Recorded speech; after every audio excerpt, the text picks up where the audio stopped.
Why is Krookodile a ground type? Welcome back to Shelby on Safari, the place where I, a wild animal biologist and lover of pop culture, often combine my passions into one. After seeing Lady Garchomp post a rather amusing meme of her beloved ground types being based on aquatic animals, but yet somehow being a ground type? What? I thought I'd take a look into this adorable dark type and ground typing crocodilian Pokemon. So you ready? Let's go explore if this ground typing is based in reality, or is it not? Join the safari and let's get started.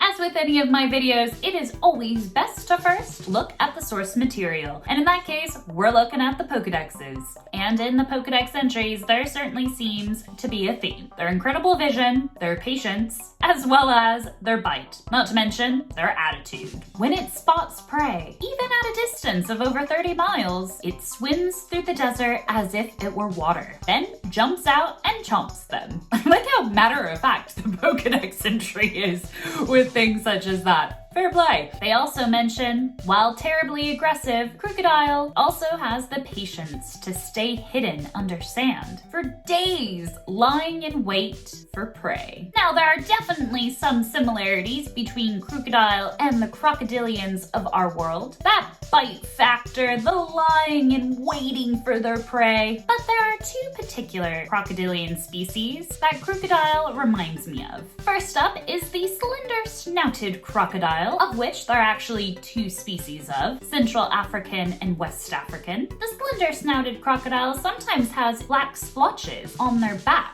which got me thinking of the biology of Krookodile. If they swim through the hot sands, they're gonna need a way to protect themselves from that heat, which is where I think those black markings on Krookodile might come into play. If we pull from the slender-snouted crocodile, they too have protective scales. And while most crocs just have 2 rows, these guys have 3 and sometimes even 4 rows of them. So I wonder if those black marks on Krookodile are their version of protective scales to protect them from the heat of the sand. Another interesting component of Krookodile's markings comes in the form of counter shading. Both Krookodile and the slender-snouted crocodile, and in fact many other aquatic animals, have counter shading. Counter shading is really important for camouflage, both if you're a prey item as well as a predator. For if your prey or predator is below you in the surface of the water and look up, your lighter colored belly will blend in better with the light shining down from above through the water, and vice versa. But why does Krookodile have counter shading?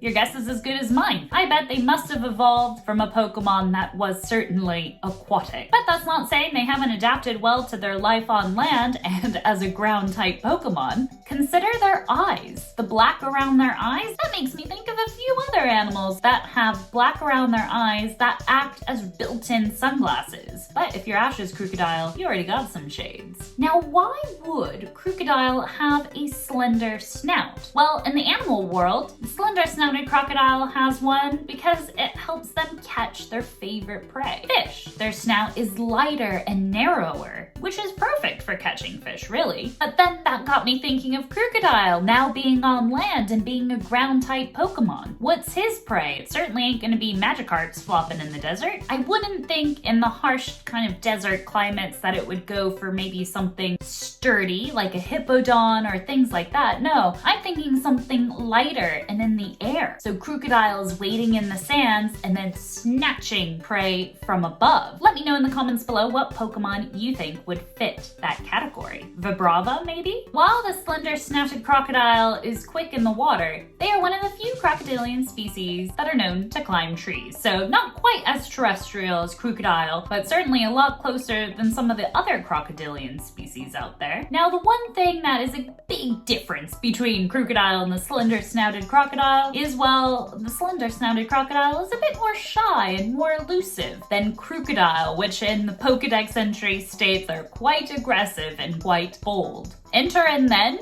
the Nile crocodile. They are the second largest crocodile species, and a bit more gregarious, more social in nature, which I'm not suggesting Krookodile is, but I think they probably are a bit more bold. Now, these guys were actually almost hunted to extinction in the 1940s to the 1960s, but luckily conservation measures that have been put in place have helped the Nile crocodile populations to recover. Now, like Krookodile, it seems that the Nile crocodile will attack almost anything that crosses its path. And for the Nile crocodile, that can be anything from a porcupine to a zebra. Now, we see in the Pokedex entries that Krookodile has exceptionally good vision. But what about the Nile crocodiles? Well, they have small bumps called intimidatory sensory organs that cover their bodies and their faces. These bumps are more sensitive than human fingertips, and these special organs allow crocodiles to detect extremely slight movements, as well as chemical and temperature variations in the water. Which made me think, would Krookodile have these special organs? Well, I think it definitely would come in handy, especially being able to sense out prey, don't you? Oh really, this ground typing. With the crocodiles of our world being aquatic, where did the Pokemon creators come up with this? Well, while it does seem quite cool to have crocodiles swim through the sand, 231 million years ago in the Triassic period, there was an impressive ancient crocodilian that stood about 5 feet tall and was 9 feet long. Krookodile, by the way, is 4 feet 11 inches tall, in case you were wondering. Meet Carnifex carolinius, literally meaning Carolina butcher. These guys were the primitive ancestors of today's crocodilians. And indeed, they were a terrestrial predator that walked on 2 legs.